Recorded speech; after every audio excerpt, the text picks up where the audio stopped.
সামাজিক ন্যায় বিচার প্রতিষ্ঠায় জাকাতের ভূমিকা গুরুত্বপূর্ণ উল্লেখ করে সমাজে এর প্রভাব দৃশ্যমান করার তাগিদ দিয়েছেন বাণিজ্য উপদেষ্টা শেখ বশিরউদ্দিন। জুলাই গণ অভ্যুত্থানের পর এনবিআরের সংস্কার জরুরি বলেও জানান তিনি।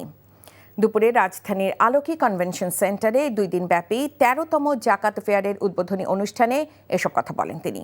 বাণিজ্য উপদেষ্টা বলেন, সমাজে বৈষম্য দূর করতে হলে সম্পদের সুষম বন্টন প্রয়োজন। এর জন্য প্রত্যেকের নৈতিক ও ধর্মীয় দায় সমন্বিতভাবে বাস্তবায়ন করারও গুরুত্ব আরোপ করেন তিনি। সেন্টার ফর জাকাত ম্যানেজমেন্ট আয়োজিত এবারের মেলা প্রতিপাদ্য নতুন বাংলাদেশ বিনির্মাণের জাকাত। মেলায় বিভিন্ন আর্থিক ও জাকাত প্রতিষ্ঠানের স্টল, জাকাত সম্পর্কিত বিভিন্ন প্রশ্নোত্তরের জন্য কনসালটেশন ডেস্ক ও ইসলামী বইয়ের স্টল রয়েছে।